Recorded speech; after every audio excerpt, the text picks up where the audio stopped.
Well, that was fantastic, Margunn. I appreciate the insight into the Disney universe. One of the things that popped into my head is just looking at kind of the evolution of the Disney worldview from some of the earlier stories. You take Pinocchio, which is a tale that only makes sense in a morally structured universe, right? Yes, this that's right. young Italian puppet is trying to become a real boy, and as he makes evil or wrong decisions, he actually gets further from that mark, right? He grows a nose like a tree branch. He turns into a donkey on Pleasure Island, and it's only through an act of self-sacrifice and courage that he finally achieves real boyness. And so I'm curious, if you look at some of the older stories that are told in that morally structured world, do you see any shift as American culture has turned more relativistic, we might say, over the last 5 or 6 decades? Do you find that cultural shift from moral structure to anything goes? Do you find that happening in more and more Disney productions? That is actually what I feel like seeing. But I haven't been digging so thoroughly into it that I can say that is actually what's taking place, but that's definitely my impression. And of course, just Lion King made a lot of people back home in Norway a bit hesitant about, oh, should we just walk into the cinema with our kids and they should sing along with Circle of Life and have this hint of Hindu tradition, and what about the Christian worldview in the midst of this? And my brother, min vän Björnen, Brother Bear, is that what it's called here? Brother Bear as well. One of my students came and said, Margunn, even Disney has got it now, even Disney. It's all so Eastern in the approach to religious themes. But I think the main and the real challenge to us is more the relativistic, that you choose what is okay with you. So follow your heart. That is in Pocahontas, that is in Mulan. Follow your heart. And whatever your heart is telling you, listen, because that is the truth. And we have definitely seen that. So those 5 films that I quickly draw some tension, mixed messages from, are really indicators of that popular culture mirrors the society it helps to create, just to quote William Romanowski. And I think one of the things that happens with this follow your heart is you realize you have kind of deeply embedded in this worldview an assumption against the fall. We have an unfallen heart. So my heart will always be a trustworthy guide, and to the extent there is a fall, it's always a thing that has happened to someone else. So the other, the alien, that is fallen. So you can have a wicked sea witch that will eat you alive, and boy, she's wicked. But you yourself have a completely reliable internal compass, namely your heart. And if you only follow that, it will automatically not lead you to heaven, it will lead you home. And home is the place when all your desires are filled by the hearth, and you get to sit and you get to enjoy a happily ever after in the most kind of obvious sense of happily ever after. This isn't a sophisticated vision of human flourishing. This is a casual version of ordinary pleasures. It isn't crass excess, it's just as ordinary happy. And it really is in that sense a narrative that generally has any pervasive sense of fallenness lifted out of it. And I think that's, boy, you can find that in a ton of Disney movies, and that whole be yourself, follow your heart, those sorts of things, and also with it a suspicion against authority and tradition. If this is traditional, it's suspicious. If your mom and dad are telling it to you, it's suspicious. And then I think of moms and dads taking their kids to watch these movies, and you wonder, what is that about? But there's a lot of that kind of teenage rebellion that's played out in those movies. Not even just at the teenage level. Sorry, just real quick. but I have 3 girls, and so I have seen Frozen. I could recite the entire movie beginning to end, every lyric, every mannerism. And we all have Disney passes, and we just vacation at Disney Aulani. We are a very Disney-oriented family, and so there's a lot of kind of conversations. How do we not just passively ingest all of this, but actually have some level of discernment? And it really struck me, going back a few years, my now 4-year-old was 2, and she's watching Disney Junior. I saw you had the graphic for Disney Junior up there. And it's this little short, it's filmed in the UK, called Small Potatoes. And there's an episode called We're All Potatoes at Heart. And I'm off in the other room typing away on whatever, and my little 2-year-old is propped up just watching this. And I hear the song We're All Potatoes at Heart, and I start tapping my fingers. It's very, catchy, like everything Disney, just impossible to get out of your head. And then every episode, they're about 5 minutes, ends with the moral of the story. The moral of this story, let me quote directly. After they sing a song, I Just Want to Be Me, which is a potato-sung punk anthem about self-expression, not letting anybody tell you who or how to be. Another episode teaches kids, quote, art is something like freedom. You can do whatever you want with it. But in this episode, the concluding moral of the story was, I think it's great to be different and unique, because then everyone has their own way of doing things, and here's the closing line of the episode, there's no wrong or right answer for doing something. On Disney Junior, aimed at little 3 to 5-year-olds, and so I hop up out of my office and do a dive roll and grab the clicker and turn it off and help my 2-year-old understand the 10 Commandments, and gave her a robust lecture on human flourishing. I trust she was very impressed by that. She was way more entertained by that than the dancing potatoes. Yeah. But it's very interesting that you point at Disney Junior, because I can't remember whether I remember to say it or just had planned to say it. But when I talked about this countercultural stuff in Cinderella that just came out, I really wonder, what about the other stories in the Disney universe, especially the television soaps? I'm sure this is countercultural. I know it's countercultural. Yeah. Because when we dig into these, you can just say Hannah Montana way back, or Violetta, or wherever, you always have this tension to the family, just as you pointed as, a tension with parents and kids. You always have this, it's me. It's not Cinderella, I want to do something for others, be kind, but it's me.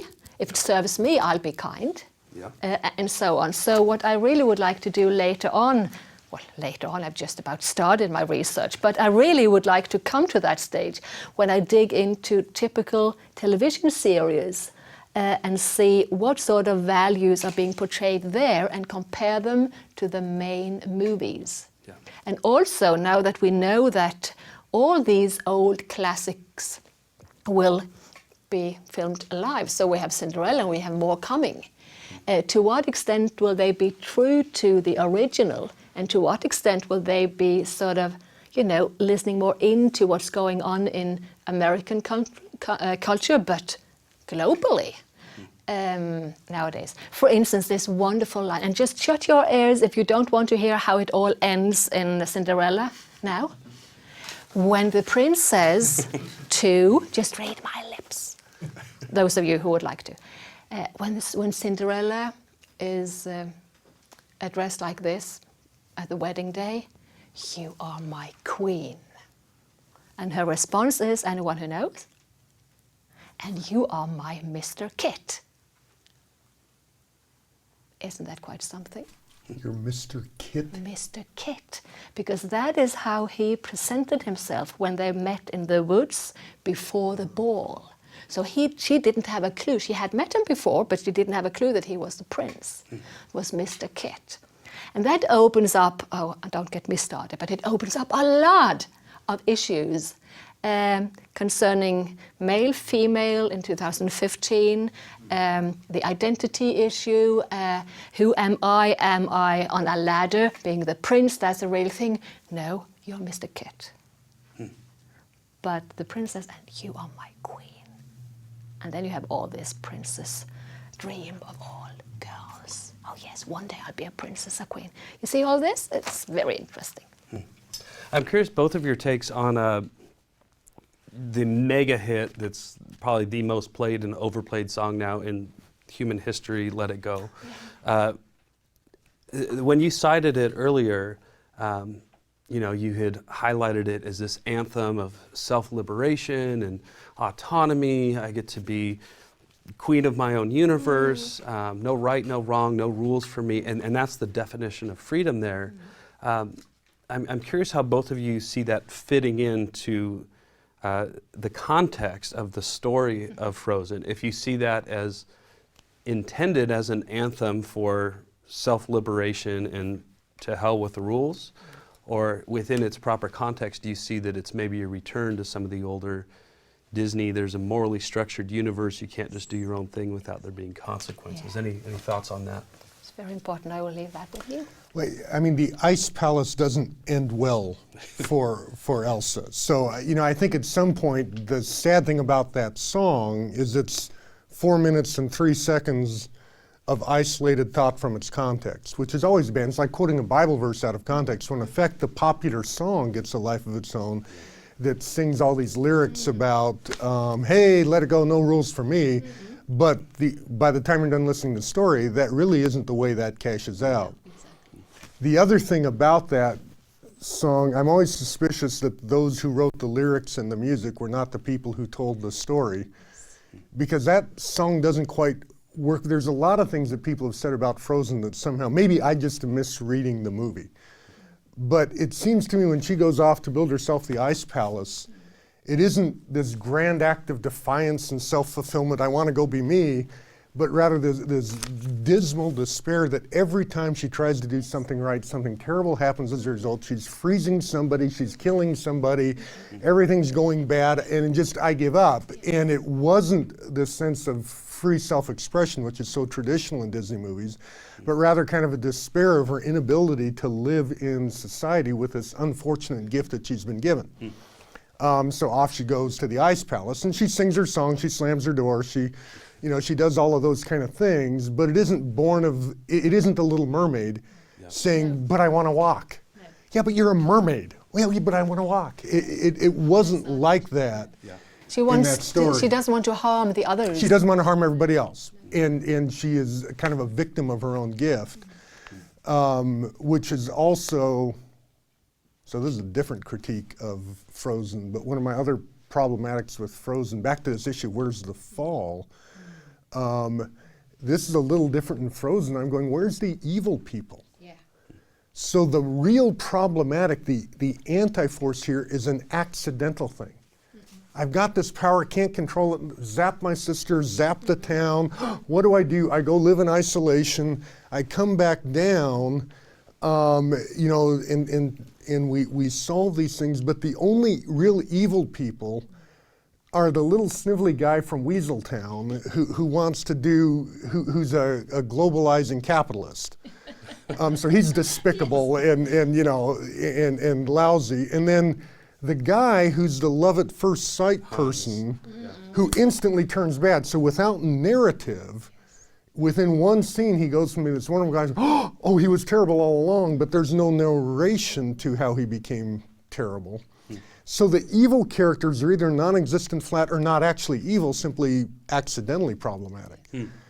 So it's a weird version of fairy tale good versus evil, because the evil is kind of, well, it's kind of like modern American evil. Because no one's really evil. No. We're all just accidentally, if something was bad, it was an accident. No one's to blame. And it's kind of a narrative with that kind of leading figures, it seems. You can sort of explain everything. Yes. All evil acts can be explained in one way, so the real evil doesn't exist. But what do you think then of Maleficent? Haven't seen it. But you've read about it? Let me explain. My children are 28 and 26. I am living in a Disney vacuum at the moment. No, but this grandkids will come and all that will change, but you can come over to my house anytime. Yeah, okay, there you go. Around the clock. But this one was actually aimed more towards your daughters or sons, whatever, than the younger ones. Yeah, but with this evil fairy who actually turns out as the heroine, because you feel sorry for her, you get to understand why she actually acted in the way she did. And in one way, I feel it's good, because no one is purely evil. Well, we all are. Right. But still there is something there that black and white ends up in the grey, and everything can be explained. And I easily go back to one of the key films from Scandinavia the last few years, where one who is very heavily into the New Age movement made it his mission to show how desperately wrong the Christians are when they say that there is a God and that there is something called sin. If God exists, he is just, I could sit on your lap, just sitting on God's lap, and he is just love. But sin is something that the church has made up to suppress people, and then to be harsh with that hand and nice and giving with the other hand, but there is no sin. And I think that is really echoing what a lot of people feel. They don't have any conception of what sin is. They just feel shame. And gradually we may see more of that in the Disney films as well, not just in the television series and so on. I think that's part of the power of the plot of Frozen, is maybe it doesn't have a robust doctrine of sin, but to me, if we look at freedom as no right, no wrong, no rules for me, that line defines sin out of existence. But notice when she makes that assertion, Arendelle, her kingdom freezes. I think if there is evil in the plot, it's personified by frozenness. The cold becomes the evil, the sun becomes a symbol of summer and warmth and beauty and life and growth returning back to Arendelle. And so her decision to say there's no right or wrong, I got to be free, I'm going to do my own thing, I'm going to let it go, that's a powerful message to young, impressionable minds, that if I'm doing what Hannah Montana is telling me and those cute potatoes on the Small Potato Show are telling me, it's not that simple. I might freeze the world around me. Exactly. And what ultimately thaws out Arendelle is an act of sacrificial love, and Anna taking all the frozenness into herself, and there's a form of death and resurrection and substitutionary atonement. I think a lot of those themes are there and preserved pretty well from the original Snow Queen from Hans And Christian we can Andersen. easily connect to that and share the gospel, can't we? Yeah. But this, to me, also shows the danger in these songs that we keep singing out of context. And also the fact that in the press kits, they often says that listen to the songs, that's the main theme.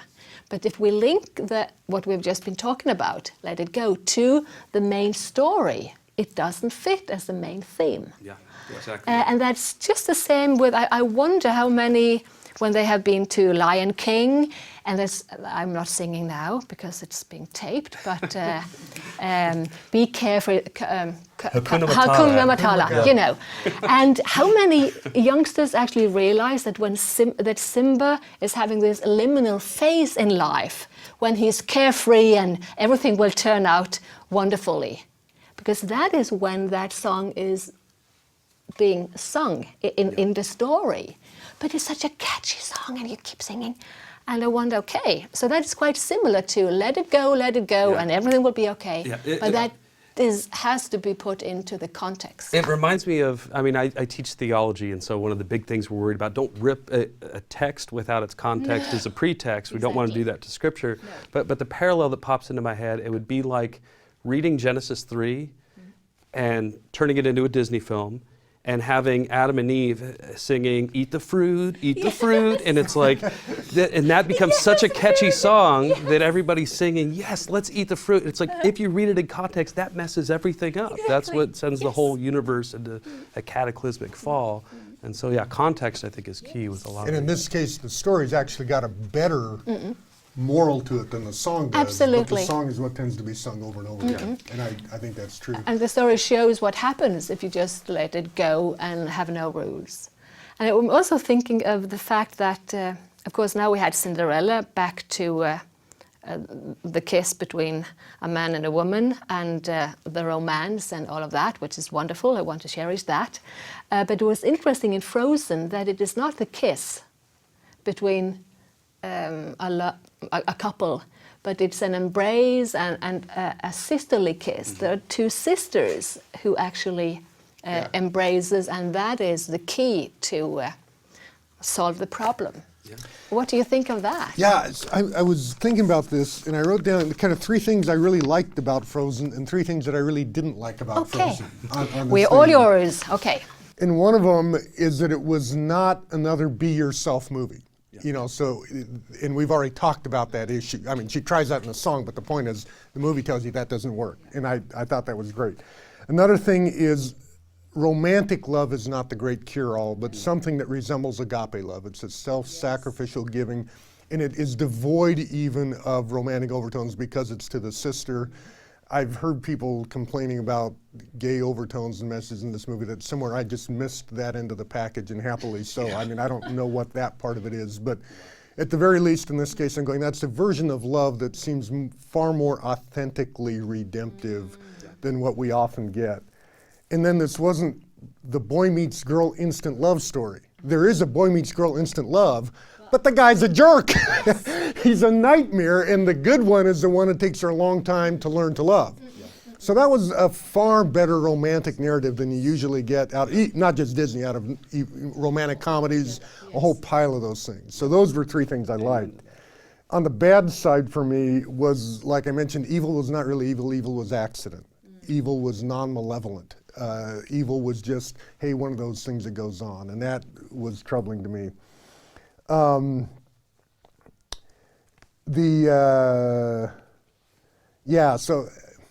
the evil that Elsa is fleeing, I think we also made this point as well, she isn't pursuing this traditional freedom thing. She's running away from others. And that part, so I guess I should say that's partly a thing that I liked. It's another thing that didn't quite make sense to me in the story, because she ends up being problematized for that, but I'm saying, what was the poor girl supposed to do? Yeah. And so that was kind of a cloudy thing to me that didn't help me with the story. And then at the end, you know, you talk about atonement visions at the end. So Anna gives her life and thereby saves Anna, actually. She saves herself, which, unless I'm mistaken, sounds like Pelagianism or some other classic heresy, but not like a redemption. So yeah, maybe Elsa gets the bullet dodge from what Anna did, but the point is Elsa's been out freezing people to death left and right. And all she needs is a little shout from Anna, watch out for the guy with the gun, freeze him, it'll all be good. She can save herself just fine, apart from perhaps the guy sneaking up from behind or whatever else is going on. But the redemptive act is one that she carries out upon herself. Her act of self-sacrifice saves herself. And that's an interesting theological moment. If we're going to run the redemptive narrative, I'm going, yes, but she just saved herself. Does no one else have a problem with that?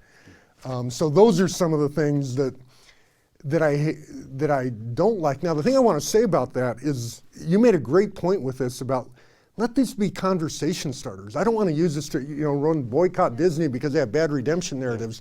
I'm saying, no, it's really instructive to look at that and say, oh, that's how it's different. And I think you could find differences with, how Tolkien tells some of these stories and how a Christian narrative may tell it. I think that's part of the constructive conversation you have with those things, and you don't have to throw everything out because the image isn't perfectly Christian. Yeah. If you want a perfectly Christian, read Paul, for heaven's sakes. Yes. Don't go watch Disney. Yeah. But for building bridges, for starting conversations, for gaining insights, I think this stuff is great. And it helps you think more deeply about your own theology. It helps you go, oh, that is what happened there. That's a little weird. And so we learn things ourselves, I think, by seeing those dramas played out that I think are really, really good. Yeah, well said. And how to help young people to grasp what the Christian gospel is all about if they have all these other messages sort of mirroring what we are telling them. So I think we need to listen to not just the questions, but the answers that are given to who am I, how should I live my life, what is the solution, what is actually Why am I here?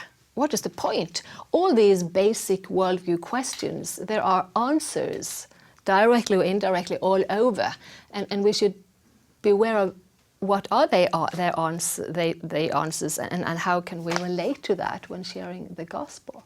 I think a good starting point to having more of those conversations, engaging the culture on these, sitting around our dinner table, having these conversations. I love how you went and saw Cinderella and then took your distant relatives from LA and just had the conversation. Yeah. Like, why isn't that the norm? That we just watched it, let's process this out loud together. I think one step towards that is recognizing, I love those levels that you laid out, that we start with, here's the surface, like the surface of the water, but then there's kind of this middle area, you're getting a message, and you move deeper into the worldview stuff. If we realize just how seductive the power of entertainment can be, it struck me, this is just going back 2 weeks, my 10-year-old girl brings home a Disney animation book from school, and it takes you step by step how to draw the characters. And so we're sitting down, and I've been trying to teach her to draw for a long time, and so we're going step by step together, and I noticed that she has her pencil straight up and she's doing really dark lines. And the book is telling you, no, slant your pencil and kind of get the idea of it and flesh it out. And so I corrected her. I said, Gracelyn, you're going to want to turn your pencil a little bit, not so dark the first time. We're sketching here. We're getting the idea of the thing, the shape of it. And her response blew me away. She said, it was basically a direct quote from The Small Potato. She said, or from Let It Go. It was, Dad, that might be your way of doing it. I'm doing it this way, and why can't I do it my own way? Why can't I be free? Exactly. Like that definition of freedom had made it from Let It Go into my living room with, there's no right or wrong way to do this. And what do you do as a father in that moment? I teach theology. My kids are supposed to know better than that. And it turned into a great opportunity to have the conversation and say, well, let's think of what you just told me. That sounds an awful lot like Let It Go. There's no right or wrong way to do it. No rules for me. I'm free. What happens to Arendelle when Elsa makes that? What's going to happen on your piece of paper? It's not going to go well for you. And I think being able to recognize that for all of a parent's pedagogical attempts to pass on a Christian worldview, that this entertainment is getting through because it's ubiquitous in our culture. And so you have any thoughts on more steps forward to having these kinds of conversations, how to bring them around the home, how to bring them into the local church, how to make this the norm rather than the exception? Well, we have the privilege back home as part of our university college to have something a bit similar to CCCA, Barry, but it's not as large as yours, and we're not, but still we are aiming towards that. And we have some websites dealing with media awareness. So, for instance, when there's a new film release, we write just a tiny little bit of what's the main thing here.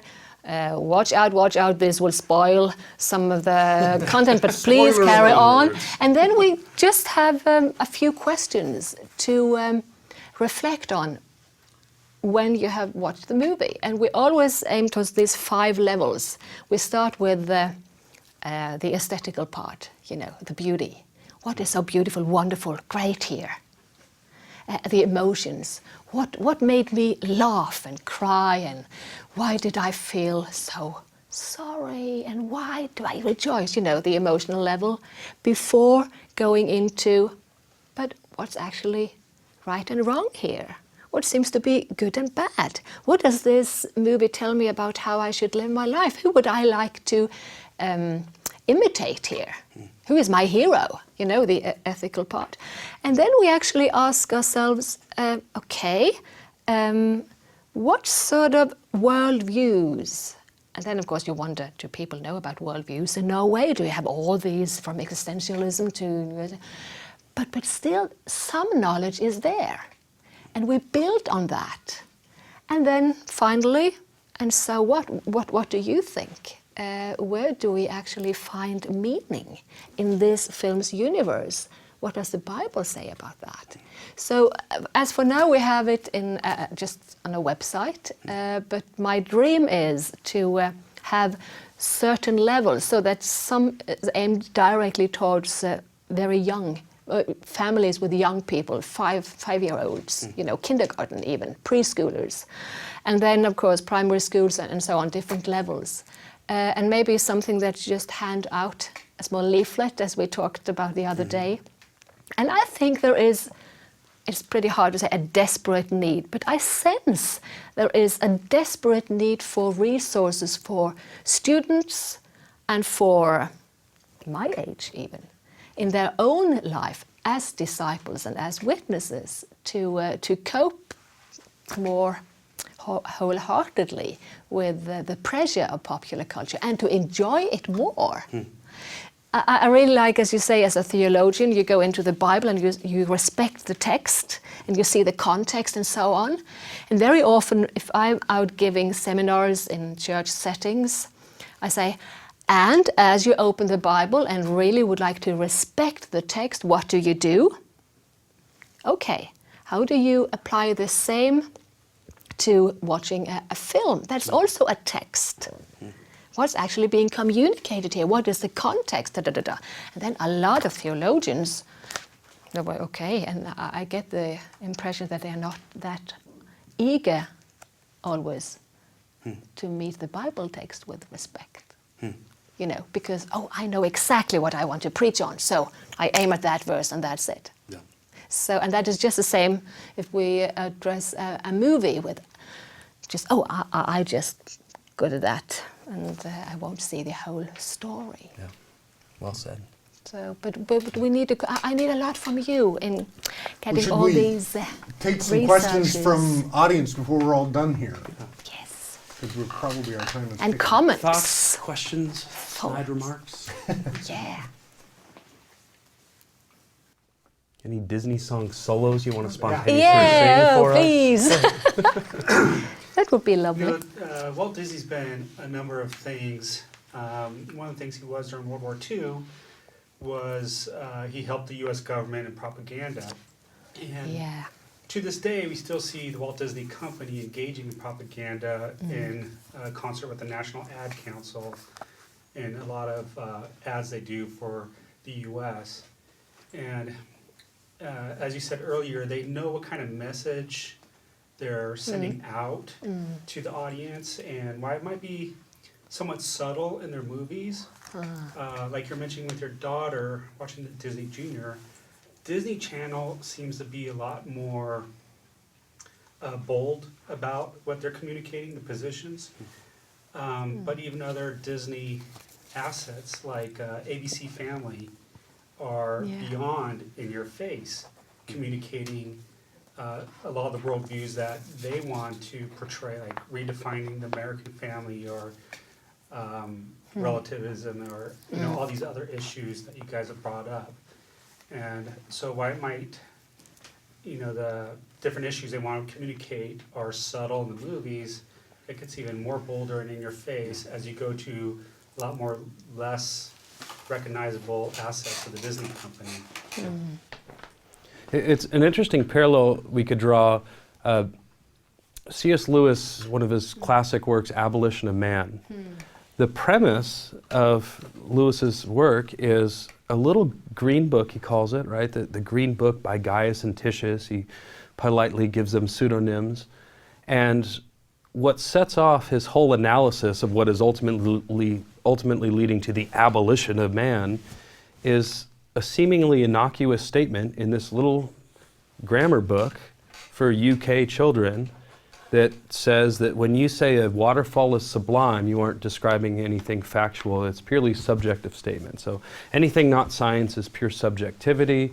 And Lewis saw just in that one statement the unraveling of Western culture, the abolition of man, training young minds to reduce all value judgments, all aesthetic judgments, all moral judgments, all meaning statements, to banish those to the realm of pure subjectivity would lead to, in Lewis's terms, a generation of urban blockheads, or he calls them trousered apes. And I don't think he's just being alarmist there, but if you translate that into the Disney universe, I mean, how many young people were reading Gaius Anticius's Green Book, and Lewis is seeing this kind of butterfly effect in the massive hurricane that's going to come out of the little flutter from that book. Look at the Disney universe and these potatoes being broadcast all over the world, telling little kids who are entertaining with adorable British accents, telling them there's no right or wrong way to do anything, children. It's like having 10 million green books that are entertaining. And so I think we want to be careful to not to underestimate Disney and its affiliate networks, and just the message is powerful, and it needs to be engaged with a lot of discernment to be able to sift the wheat from the chaff. One of the things that's hidden in the Green Book, so in that discussion in Abolition of Man, he has a whole discourse with it that he teases that out, talking about just sentiment. So there's such a thing, in effect, of saying there is a right way to feel about something and a wrong way to feel about something. And part of becoming mature, part of becoming fully human, is to learn to feel rightly, to love the things you ought to love, to hate the things you ought to hate, and to know the difference between them. And the idea that your sentiments can be educated, refined, and cultivated. Well, this is like an old truism that has suddenly become a recent lieism. It has become some grand falsehood, and so that you see this a lot in Disney, where your feelings are fixed, your feelings are certain, your feelings are unchangeable, and magic is evoked to twist the world so it will be compatible with your feelings. And ancient wisdom said you need to change your feelings to be compatible with the fixity of the world in which you live. So it's an incredible inversion that is tacitly being broadcast again and again and again to us. And of course, for us, when we translate to our contemporary society, we don't think of magic changing the world to make it compatible with my desires, but rather technology. So I will use technology to change my desires, to fulfill my desires. Even if the world doesn't want people to live in Arizona, we will air condition Arizona and then you can live there. If you feel like you're a woman on the inside, but physically you're a man, we'll make it so you're now a man physically. Because the fixed thing is your desires, affections. The pliable thing is the physical world that we will change and alter to match up with the givens of your heart. So we're living now in a culture that has radically flipped that upside down and backwards. And Disney, I think it'd be very unfair to blame Disney for that. I'm just saying they exploit it shamelessly because it sells so well. It's giving people the message they want to hear, and Disney just packages that at almost every conceivable level. Biola University offers a variety of biblically centered degree programs, ranging from business to ministry to the arts and sciences. Visit biola.edu to find out how Biola could make a difference in your life.